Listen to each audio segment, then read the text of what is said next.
You know, a fallacious argument that I hear a lot is people will say, you know, you're only a Christian because you were born here in America. And this just isn't good logic. People will say this, and the truth is, there's people from every religion right here in America. America has the biggest mix of religions. This is like the big gumbo pot when it comes to religion. So it's just not good logic to even say this. And then just let's just say that that was the reason. Let's say the reason why I came to Christianity is because I was here in America. Would that falsify it? Would that mean it's not true? That would be like saying, you know, you only know the multiplication tables because you went to school and they taught you that in school. Or you only know the sky is blue because you looked up and saw it. Just because you know where someone's belief came from, it doesn't falsify it. Yeah, I know the sky is blue because I looked at it. And yeah, I know the multiplication tables because I learned at school. But that doesn't make them false. So just because I learned about Christianity here in America doesn't mean that it's false. You know, so it takes somebody actually doing deeper studies to falsify something. You know, and a lot of times this is a very lazy argument and a very lazy way of attacking someone's belief by just looking at the way they found out and saying that, oh, it's not true because you heard it from them. Or, oh, you believe in Christianity because you read it in the Bible. Well, now I know it's not true, but you haven't falsified the Bible yet. You haven't falsified the 66 different books written by different authors that have been verified by scholars since the beginning of time. You haven't even falsified this. So, you know, this is just a lazy attack that a lot of people use. And, you know, sad to say, it's a very Western culture thing. And because one of the biggest problems here in the Western culture is apathy for religion. People don't really care if there's a God. And that's what happens when people are spoiled. When people live this very privileged life, they don't really seem to care about other people. You know, the more you get for yourself and the more you start storing up, the less you really care about other people, because you start falling in love with the things that you're storing up. You start falling in love with material things. So you don't really care about other countries and people that haven't had a fair chance. You don't care about the people who were unjustly killed and murdered, or people who didn't have a chance to live life, or disabled people. But, you know, when you care about these kind of people, you start getting deeper into religion, because you start seeing the pain and suffering that other people are going through, and it makes you start looking deeper. Is there an answer to this? Is there a God? Is there an afterlife? And you start yearning for these things. And the Bible tells us, you know, that if you draw near to God, He will draw near to you. If you seek, you will find. But the problem is the apathy. People don't care, and they're not seeking, and they can't see how easy the truth really is to see. You know, it's very easy to see when we just look at how life matches up with the way we live. It doesn't match up with the atheist view at all. You know, when you look at atheism, you see that all it gets count for is matter and energy. You know, the things that we see. And that's it. That's all you would be able to account for. But you can't account for love, and you can't account for right and wrong.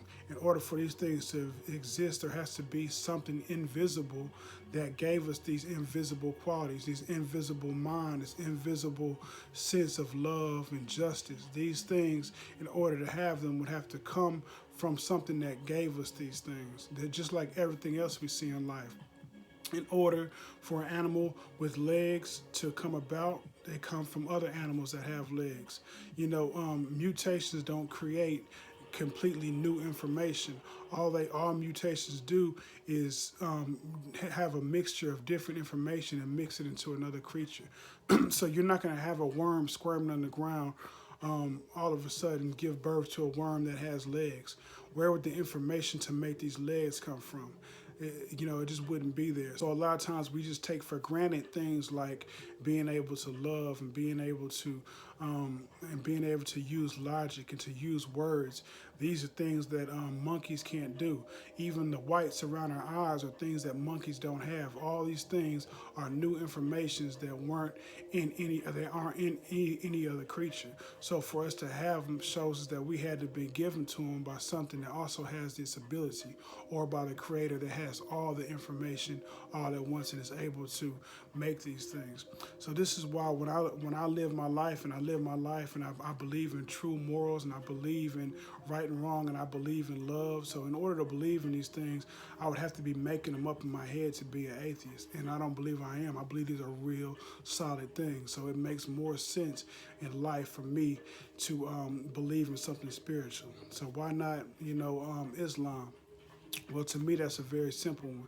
You know, Jesus was here on the earth. He was a real person, and there were people that actually saw him and lived with him. You have three people that lived with him and wrote about him, and they said that he died and he rose from the grave, and this is what they wrote. They wrote, and they were willing to die for it and did die for it. And then you have somebody that comes 500 years later and says, you know what? I saw an angel in a vision, and he told me something different. Who am I going to go with? Am I going to go with the people who actually lived with Jesus and the people who actually knew him and wrote about him, and they have more than one person writing? Or am I going to go with one person 500 years later who only saw a vision of what he said was an angel and has a completely different story? To me, it's a no-brainer. I'm going to go with the eyewitnesses. I'm going to go with the people who were willing to die for what they saw, not for what they believed. So, to me, that's a no-brainer. And then I also look at the fruits of the religion. When I see Christianity, I see people who have softened hearts. I see people who care about other people's salvation. I see people who look like they have been actually affected by God. When I see Islam, I see selfish and I see self-righteous people who are all about this external look, that are all about dressing a certain way and wrapping themselves up in the external, and about praying a whole bunch of times a day, trying to earn their way to heaven, but don't care about anybody else. They're never out trying to get other people saved. They're just like, hey, as long as I'm good, as long as I make it, I'm good. That doesn't seem like the kind of mission God would be on. Jesus came to save, and people who have been touched by Jesus are also trying to save. They're spreading the message, and they're out trying to save other souls. I don't see this from Islam. I see selfish people who are like, look, as long as me and my family are good, that's all I care about. And that's a very worldly and selfish way of looking. And they also believe that they can earn their way to heaven. To me, I feel like it's very obvious that God would be perfect, that God wouldn't be impressed by our looks. So humility would be the way to come. And this is what the Christian religion is all about. We get down on our knees and we say, we have nothing to offer you. Our works are like filthy rags, and that the only way we can be saved is through your Son. Every other religion on this earth believes that they can work their way to God. Christianity believes that God worked his way to us.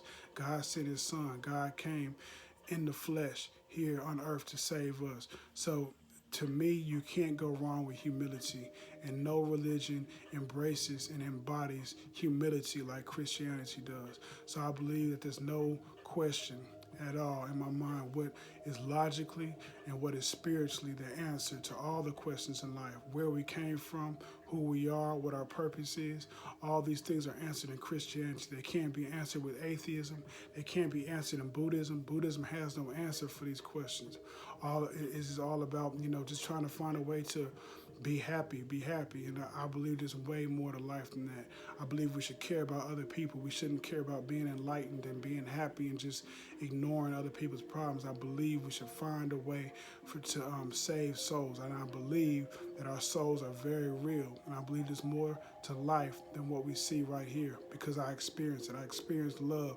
I experienced things that I can't see. So this is why I get so many answers from the Christian religion. I get so many answers from Jesus Christ. 1 Thessalonians 5:21 tells us to test all things and hold fast to what is good. I've done the testing. I've even tried to be a Buddhist when I was in prison. I've tried atheism. I couldn't get the answers. But I've tested the faith of Christianity, and I found that it's good. And that's why I'm holding to it. Something to think about.